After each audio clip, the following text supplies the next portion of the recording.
Good day pong muli sa ating lahat. Sa araw na ito ay yung ating itatopic yung tungkol doon sa tatak ng Espiritu dahil sa comment ng iba na hindi na raw kailangan ng o wala na raw ang banal ng Espiritu at ito ay sa panahon lamang nung naisulat ang Biblia, ngayon ay hindi. Simulan muna nating basahin yung verse po na ito patungkol sa tatak ng banal na Espiritu. So, buksan po natin ang Efeso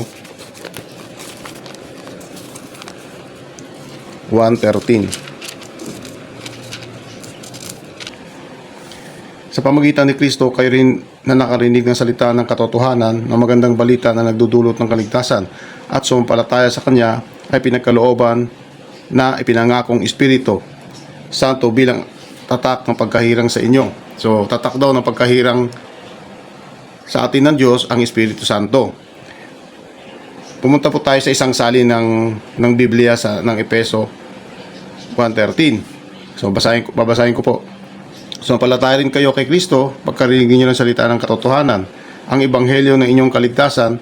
Sa Kanya rin naman, pagkatapos ninyong sampalata ay tinatakan kayo ng banal na Espiritu na ipinangako.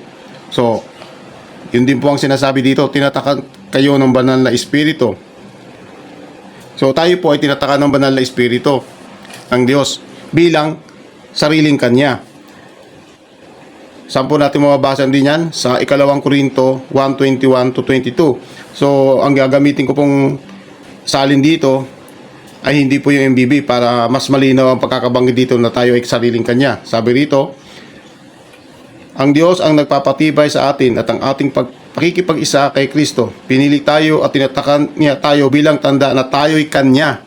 Inilagay niya ang Kanyang Espiritu sa ating mga puso na nagsisilbing katibayan na matatanggap natin ang Kanyang mga pinangako. Ang sabi diyan, tinatakan tayo niya bilang tanda na tayo'y Kanya. So ano ang ibig sabihin? Yung tatak ng Espiritu Santo ay ibig sabihin tayo'y sariling Kanya na. Ngayon, kung sinasabi po ng isang nag-comment na siya daw ay na hindi na raw wala na raw ang banal na Espiritu ngayon sa panahon lang nung naisulat ang Biblia.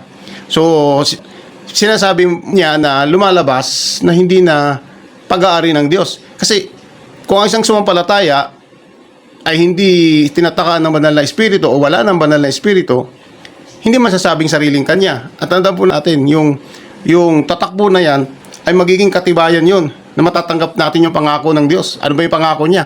Diba? Yung kaligtasan, yung makasama niya tayo. Yun ang pangako niya sa atin. Kaya kung tayo ay walang tatak ng Espiritu Santo, gaya ng sinasabi po na nag-comment na wala na raw ang Holy Spirit ngayon, ilalabas, walang tatak ang mga sumasampalataya ngayon. So, paano masasabing sariling Kanya yan? Eh, ang kukunin ng Diyos o ang Kanyang ililigtas ay yung sariling Kanya, yung may tatak. Gaya po yan ng mga baka. Ang baka po, tinatatakan po yan. Kahit ipaghalu-haluin mo pa yan sa mga ibang mga baka, alam mo kung ano yung sariling Kanya. Diba? Tinatatakan nila yon. Bilang tandaan na Kanya yon. Ganon din po ang mananampalataya na sumampalataya kay Kristo.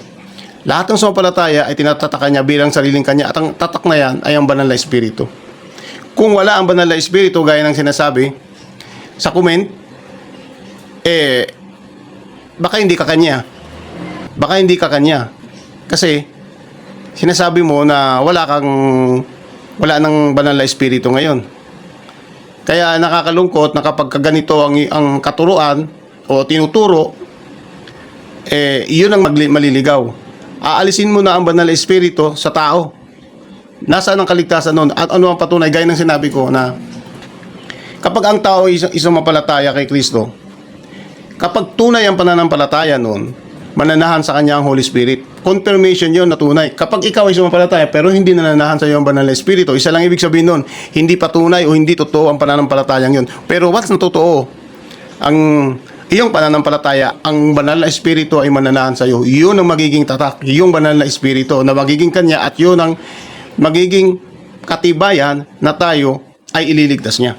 So nakakalungkot na ngayon ko lang na-encounter na may ganito palang mga katuruan at aral na wala na raw Holy Spirit ngayon. Nakakalungkot na marinig ito sa isang nag-comment na sa kanya ay wala na. Kaya, kapatid, sinasabi ko po sa iyo na kung ganyan po ang iyong katuruan, kayo po ang makakapagpaligaw sa tao at inaalis ninyo ang Holy Spirit. Dahil ngayon, at mas kinuon ng Holy Spirit ay nananaan doon sa mga sumasampalataya sa Kanya, sumasampalataya kay Kristo bilang tatak at katibayan na tayo ay ililigtas niya. So, maraming salamat po. God bless po always sa ating lahat.